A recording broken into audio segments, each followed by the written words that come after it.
오늘은 구원, 은혜로 받은 하나님의 선물이란 제목으로 함께 말씀을 나누고자 합니다. 우리 사는 이 세상이 천국같이 보이는 것도 있고 그 반대도 있고 그렇습니다. 이 세상을 우리는 천국이라 말할 수 없죠.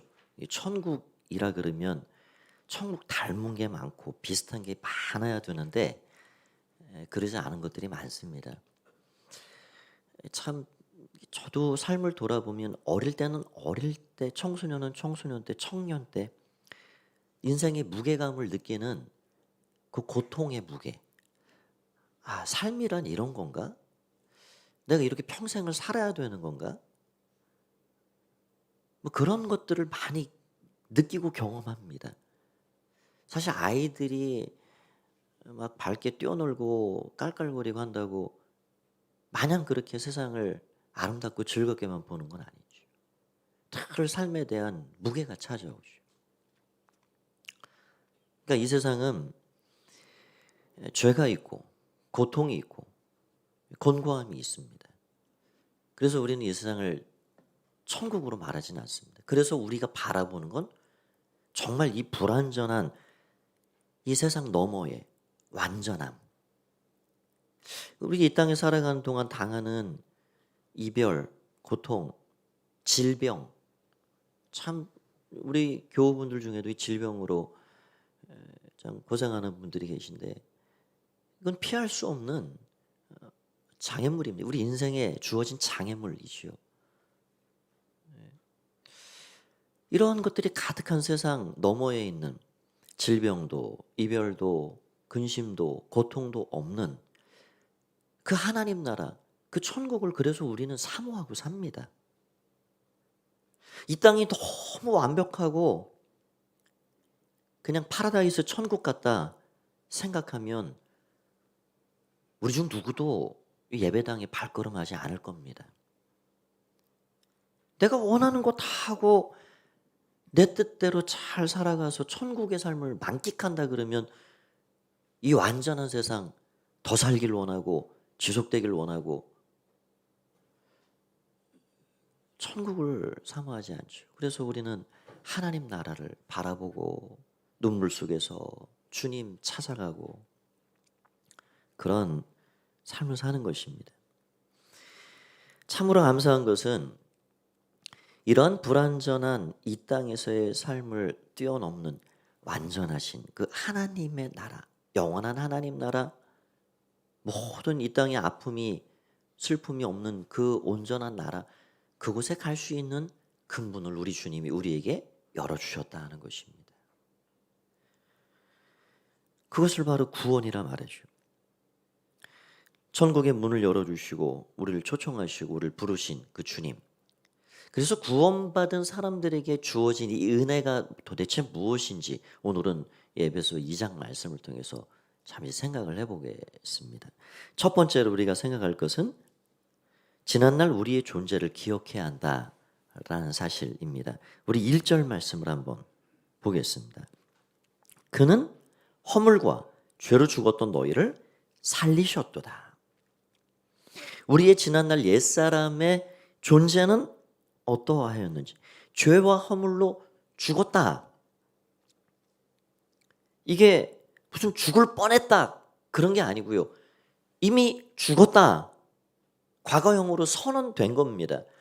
허물이라는 것은 인간이 가지고 있는 연약함, 실수, 의도치 않지만 우리 육신이 약하잖아요. 안 자면 피곤하고 안 먹으면 허기지고 우리 감정이라는 게 약하잖아요. 내 뜻과 반대되면 화가 나고 갈등이 생기고 이런 것들은 내가 의도해서 만들어가는 죄가 아닙니다. 이건 허물이에요. 비의도적이지만 내가 원치 않지만 우리는 끊임없이 이런 내 스스로의 고통을 가지고 살고 관계 가운데 어려움을 안고 삽니다. 이런 허물이 우리를 떠나지 않아요. 죄는 무엇입니까?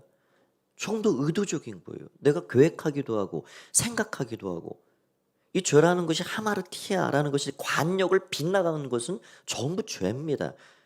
하나님은 우리에게 말씀을 통해서 정확한 인생이 걸어갈 매뉴얼, 목적지를 주셨는데 그 관역이라는 것을 사람들은 자꾸 벗어나서 합니다.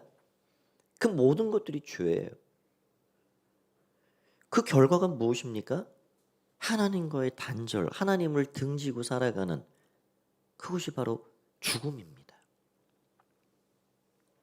여기 꽃이 지금은 없지만 아름답고 멋진 꽃이라 해도 잎사귀가 파랗게 달린 가지라 해도 꺾인 순간 우리는 그것을 더 이상 살았다 말하지 않습니다.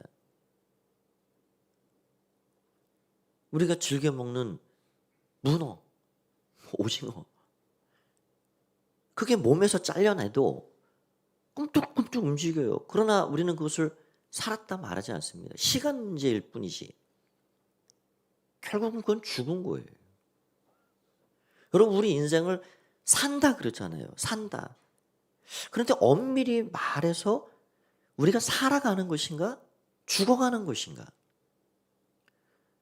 여기 있는 우리 어린이들, 청소년들은 사는 거죠. 왜? 산다는 게 더 맞는 말일 겁니다. 그러나 어느 시점이 되면 우리는 죽어가는 겁니다. 그것이 우리에게 주어진 운명과 같은 일이에요. 그래서 3절을 보십시오. 3절을 뭐라고 말하고 있습니까? 전에는 우리도 다 그 가운데서 우리 육체의 욕심을 따라 지내며 육체와 마음에 원하는 것을 나여 다른 이들과 같이 본질상 진노의 자녀였더니 우리를 이끌어가는 것이 욕심 덩어리인데 그 욕심이라는 것이 그 근본이 뭐냐? 마음에 원하는 것을 하고자 하는 내 자아라 말하고 있습니다. 그러니까 하나님을 알지도 못하고 알 생각도 없고 하나님을 알지 못하니 하나님이 뭘 원하시는지 뜻하시는지 알지 못하고 내가 내 인생의 주인이 되어서 온 우주의 중심이 되어서 내가 내 인생을 이끌어 가고자 하는 그런 내 자아. 그런데 그 자아가 선한 자아가 아닌 내 마음껏 하려고 하는 내 마음대로 움직이려 가려고 하는 욕심 덩어리라는 거예요. 그래서 어떤 결과가 나왔습니까? 2절을 보면 이렇게 되어 있습니다. 그때 너희는 그 가운데서 행하여 이 세상 풍조를 따르고 이 세상 흘러가는 풍조를 따라 산다는 거예요. 유행을 쫓고 이 세상이 옳다 말하는 세상적인 가치관을 따라가고 공중의 권세 잡은 자를 따랐으니 나는 아무것도 안 믿습니다. 한들 결국에는 공중의 권세 잡은 자를 이 세상 어둠의 영을 따라 사는 겁니다. 그래서 곧 지금 불순종의 아들들 가운데 역사하는 영이라. 이것이 우리의 옛 존재였습니다. 옛사람의 그런 정체성이었어요. 우리 어린이들 한번 잘 들어보세요. 옛날 한 옛날에 이런 이야기가 있었어요. 토끼와 늑대가 있었는데 토끼가 길을 가다 보니까 구덩이 함정에 푹 빠져서 살려주세요 하고 소리치는 늑대가 있었어요. 그래가지고 토끼가 늑대가 너무 불쌍해서 저러다간 죽겠다 해가지고 함정에서 꺼내주었습니다. 그랬더니 늑대가 마음이 바뀌어가지고 토끼를 잡아먹겠다 그러는 거예요. 잡아먹으면 돼요, 안 돼요? 안 되죠. 그래가지고 너무 토끼가 억울해가지고 지나가던 여우에게 막 여우 같다 그러잖아요. 얼마나 꾀가 많습니다. 여우에게 이 사정을 다 이야기하고 여우님 당신이 제발 내 억울함을 풀어주십시오. 다시 좀 재판을 좀 해주십시오. 그래가지고 이 여우가 토끼와 늑대를 다 세워놓고 내가 정확한 재판을 해서 당신들 문제 해결해 줄 테니 이 상황이 어땠는지 다시 한번 봅시다. 어떤 문제였습니까? 그래가지고 늑대가 생각도 없이 구덩이에 펄썩 들어가서 내가 여기 이렇게 있었다고요. 여우가 그냥 룰루랄라 가던 길 가면 됩니다 하고 판결을 했다 합니다. 여러분, 이 늑대가 뭘 잘못했습니까? 방금 전 일을 잊어버린 거지요. 내가 어떠한 상태에 있었는지, 내가 구덩이 가운데 어떠한 운명을 맞이할지 그거를 잊어버린 거예요. 내 옛사람이 누군지, 내 옛날 운명이 어떤 사람이었는지. 우리도 사실 우리 옛말에 은혜는 돌의 색이고 원수는 물의 색이라 그런 말이 있는데요. 많은 경우 우리가 그것을 반대로 하고 살아갑니다. 은혜는 쉽게 잊어버려요. 여러분, 우리가 왜 감사가 이루어지고 왜 우리 주님의 말씀대로만 우리가 순종하고 살면 우리가 두려워할 이유도 없고 우리가 심각하게 이 세상 살 이유가 없습니다. 우리가 말씀을 잘 받아들이지 못해요. 내가 옛사람이 어떤 존재였는지를 잊고 사는 거예요. 저와 여러분은 그 어떤 소망도 미래도 약속도 없었던 존재였음을 늘 기억해야 할 것입니다. 은혜는 거기서부터 출발합니다. 내가 어떤 존재였는지. 두 번째 생각할 것은 예수님과 운명을 함께하는 자가 되었다 하는 사실입니다.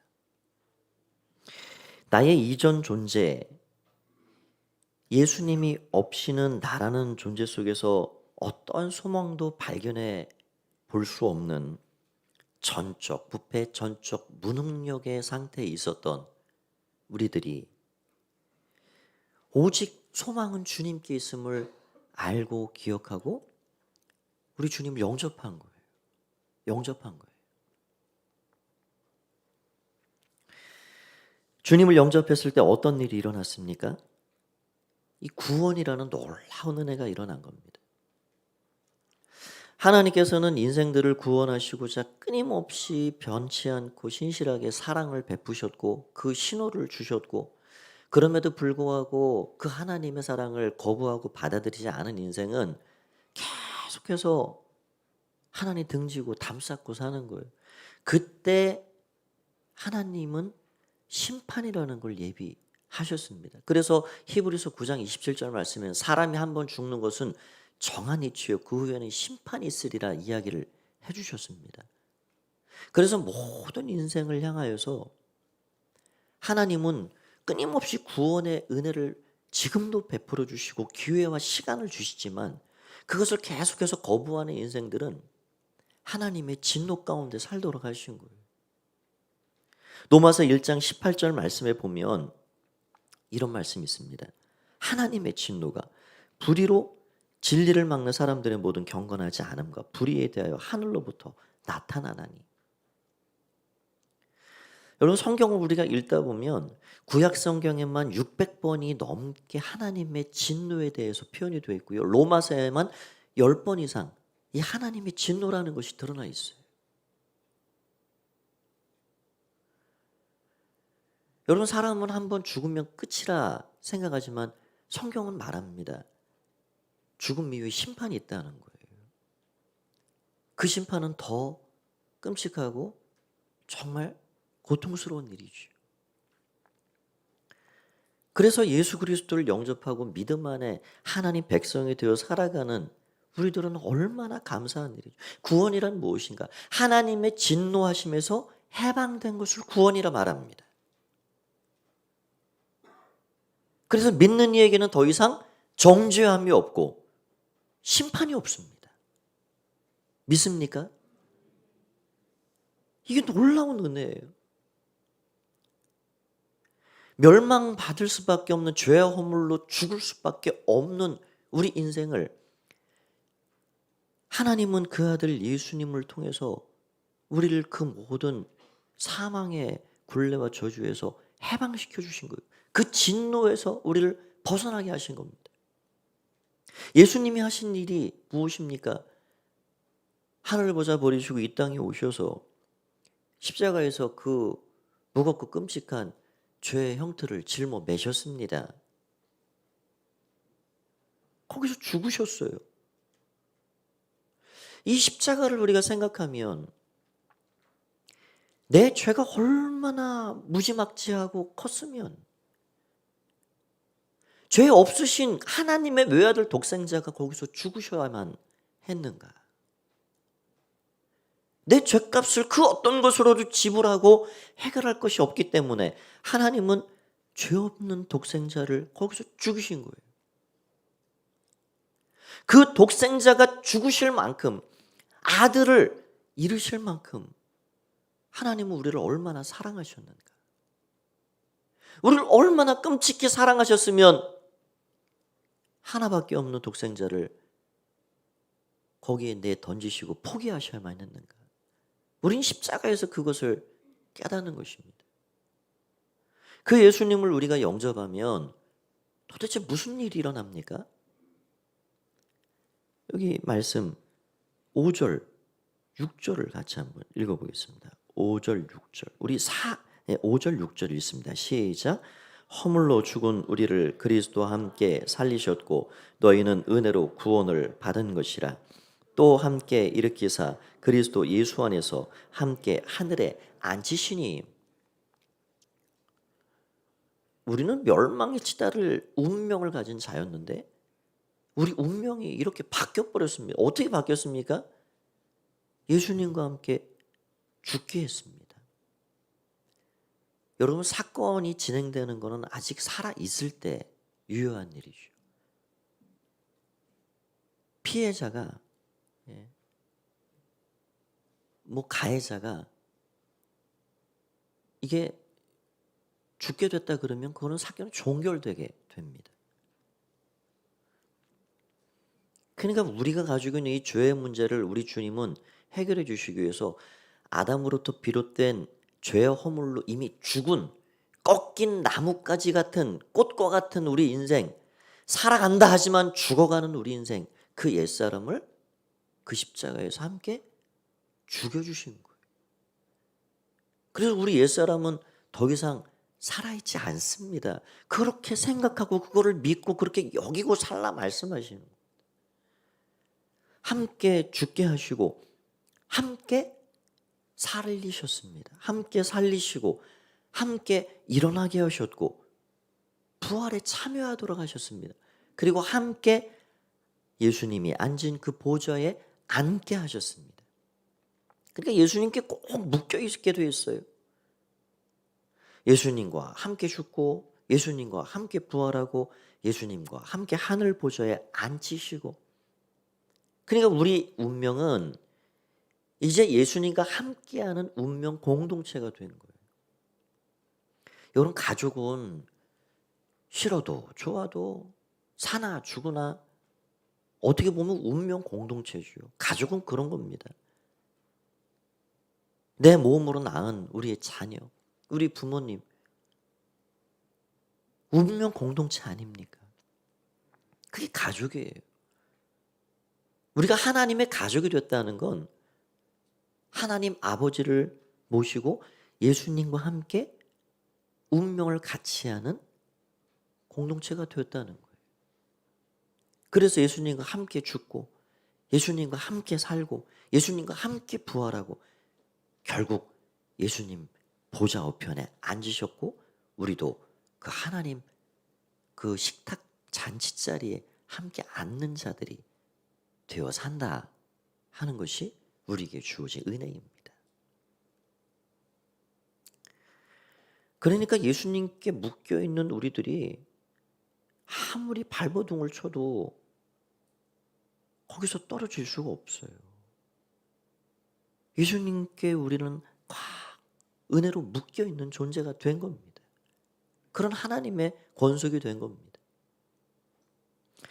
세 번째로는 그래서 구원은 하나님의 선물이다 하는 사실을 우리에게 알려주고 있습니다. 우리 어린이들 와 있는데 세뱃돈 받았어요? 세뱃돈 받을 거예요? 제일 1년 중 기다려지는 한몫 챙기는 날이 명절인데 세뱃돈은 받을 걸 받는 걸까요? 거저 주는 걸까요? 거저 받는 걸까요? 받을 거 받는 거 아니죠? 예. 그래서 얼마나 고맙고 감사해요. 선물이라는 거는 이거는 계약을 해놨든지 무슨 거래가 된다든지 우리 어린 아이들이 뭐 부모님께 그동안 뭐 한 게 별로 없잖아요, 사실은. 그러나 나의 가족이고 내 몸의 일부니까 그냥 주는 거예요. 그 존재 자체로만 너무 귀하니까 주는 거예요. 그걸 선물이라 그럽니다. 존재로 인한 은혜지요. 여러분 우리가 받는 구원은 이거는 거래에 의해서 계약에 의해서 된 것이 아닙니다.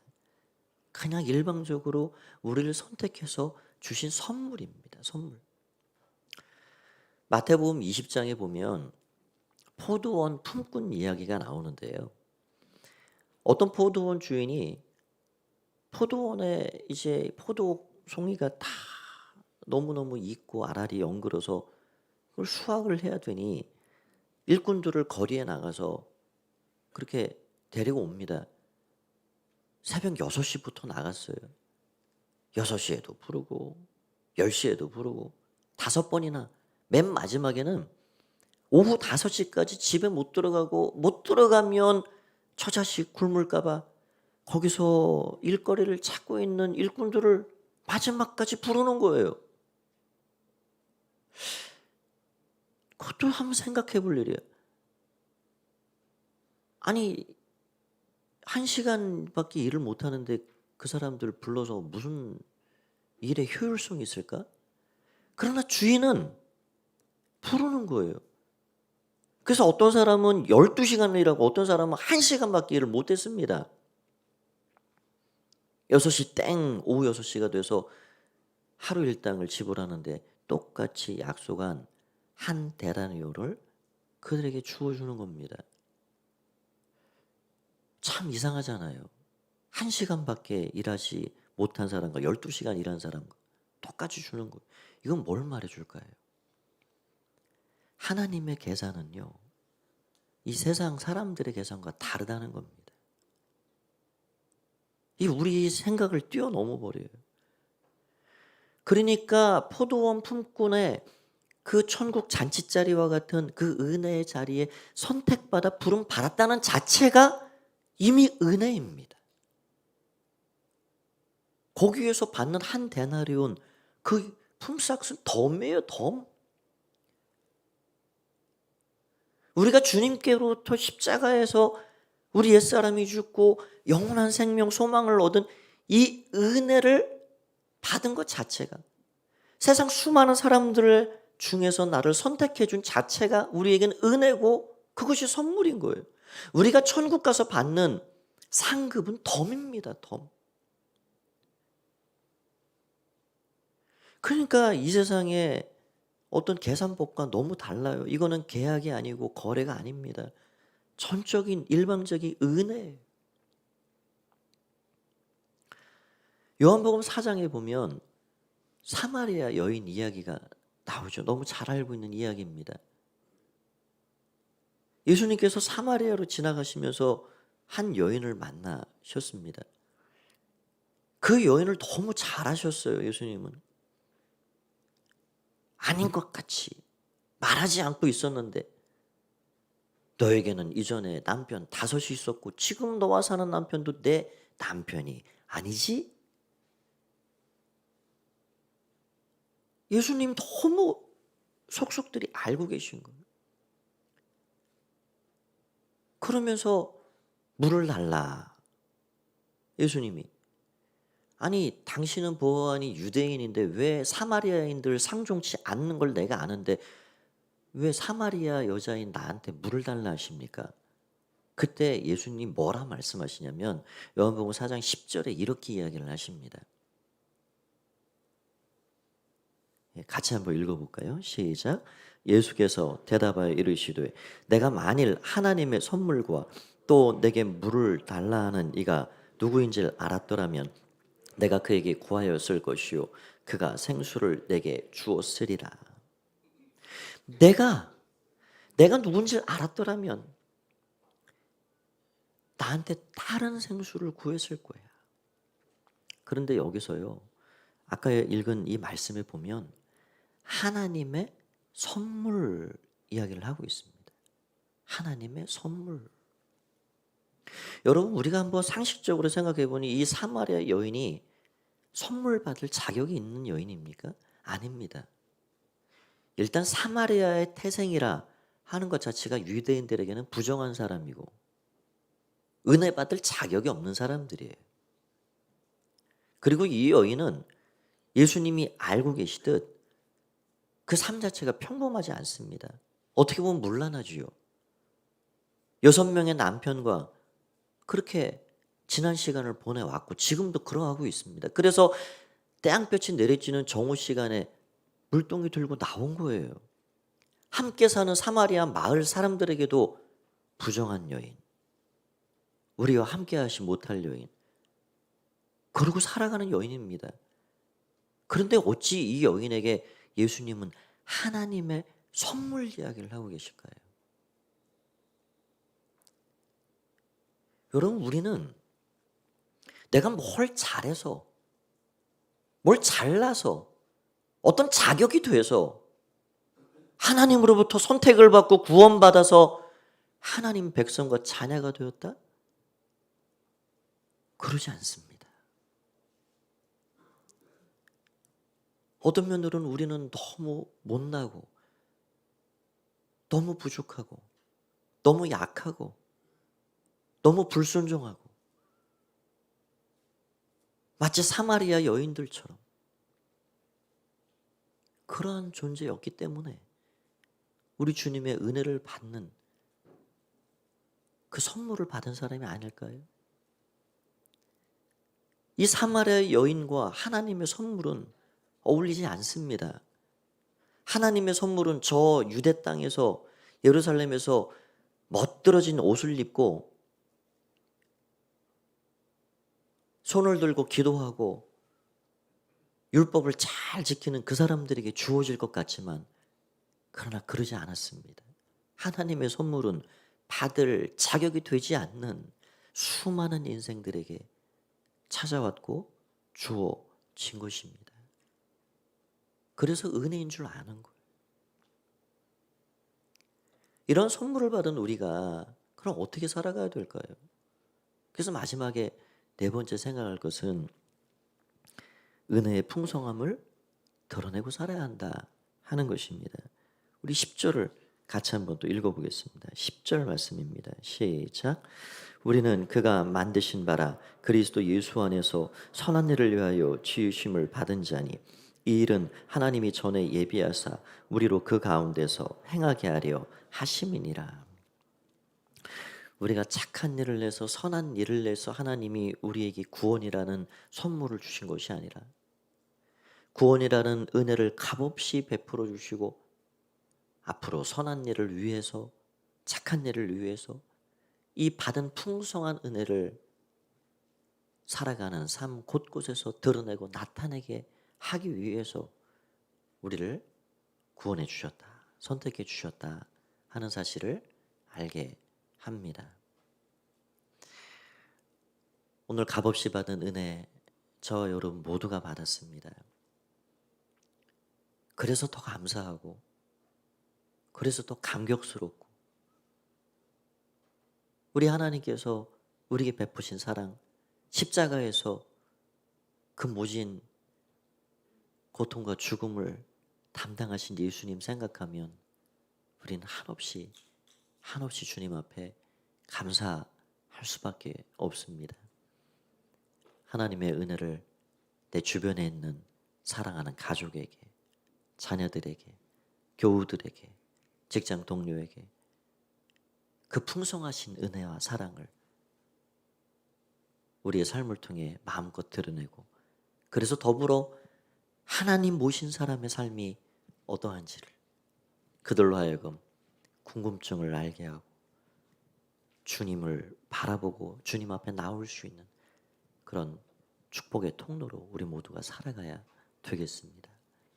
남은 명절 기간도 이 은혜와 감사가 있고 우리 평생에 하나님께 영광 올려드리시는 그런 복된 삶을 우리 모두가 살아가야 되겠습니다. 주께서 함께 하십니다. 승리하시는 여러분 모두가 되시기를 주의 이름으로 간절히 축원드립니다. 우리 다 함께 자리에서 일어나셔서 우리 같이 한번 찬양 드리도록 하겠습니다. 내 삶의 이유가 되신 주님, 값없는 은혜 베풀어 주신 나로 하여금 우리 주님은 우리를 구원하셔서 어떻게 살라 말씀하시는가, 이 찬양을 통해서 우리 고백하고 같이 한번 기도하는 시간을 갖도록 하겠습니다.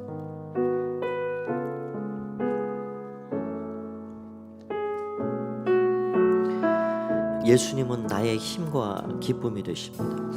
예수는 내 힘이요 나의 기쁨 내 참 소망 그 이름의 생명이 내 삶의 이유라. 오직 주님 따라갑니다. 오직 주만 따라갑니다. 오직 주만 높이 받으소서.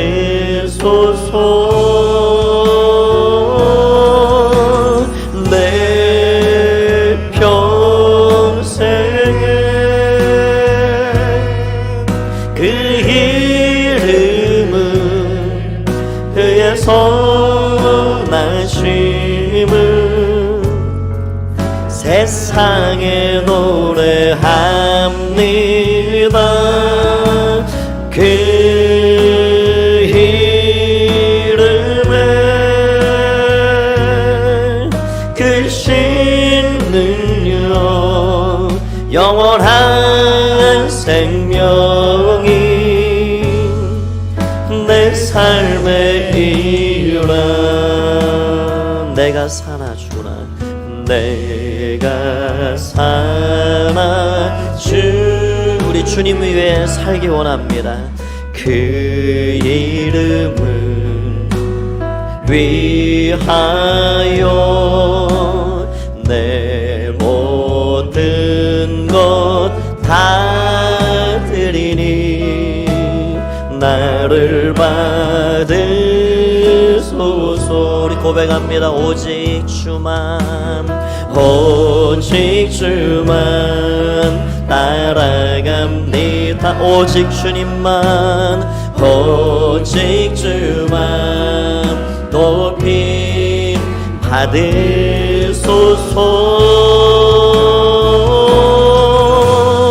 내 평생에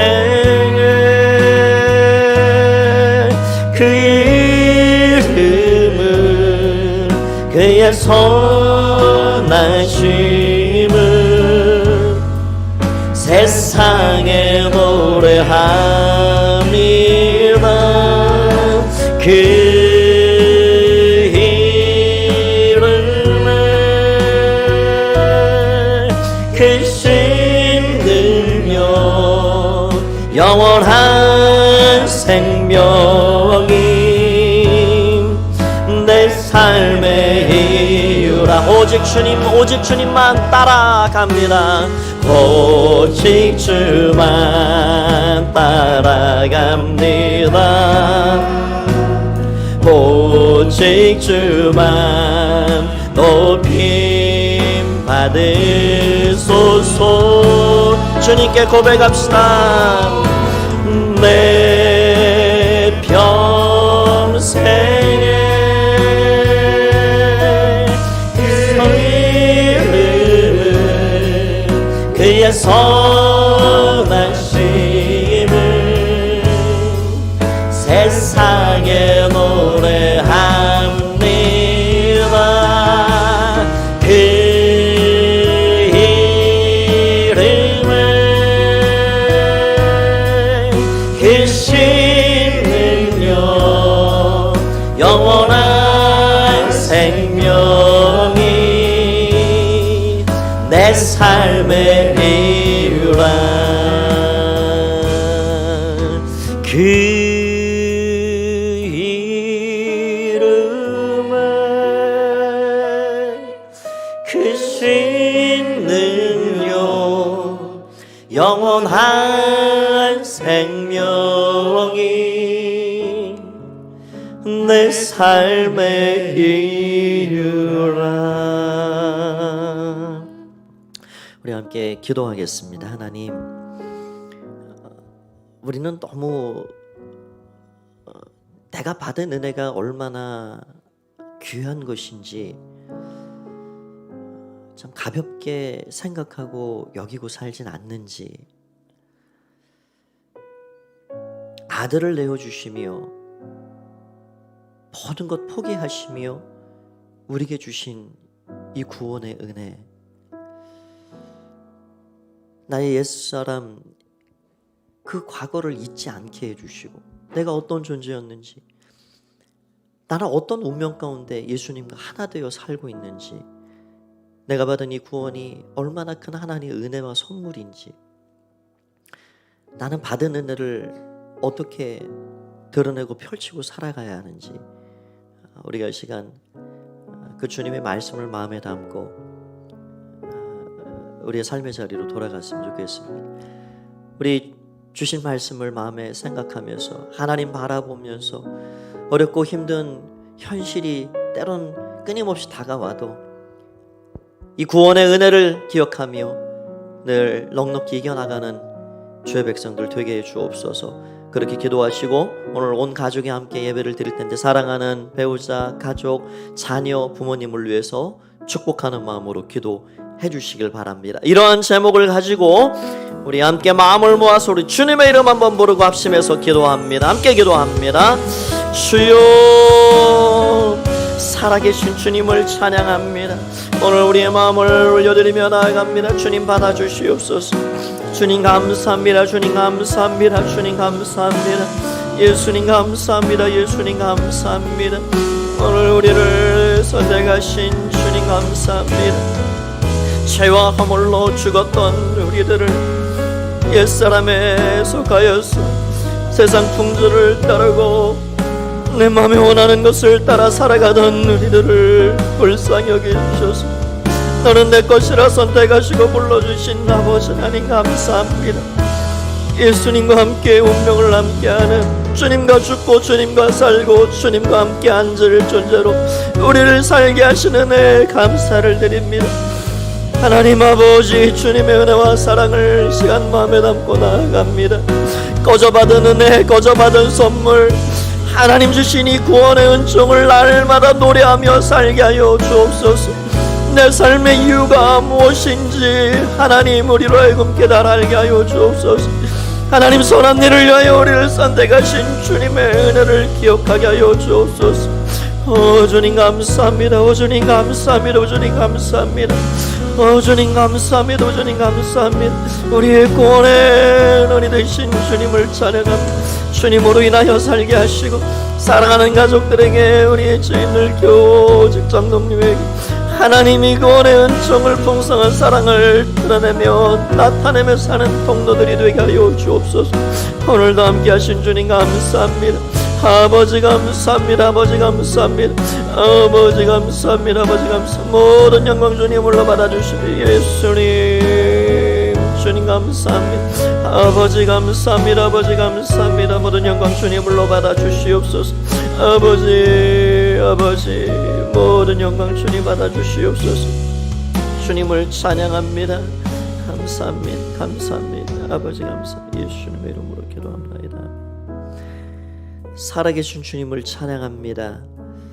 거저받은 은혜 받은 자들로서 이 구원의 은혜를 날마다 기억하고 살게 하시고 예수님과 함께 운명 공동체가 되어 하나님의 권속과 가족되어 살아가는 귀한 삶 가운데 많은 사람들에게 이 풍성한 은혜를 드러내고 증거하며 살아가는 증인들로 살 수 있도록 우리를 사용하여 주시옵소서. 오늘도 함께 하셔서 감사와 영광을 주 앞에 올려드리오며 예수님의 이름으로 기도하옵나이다.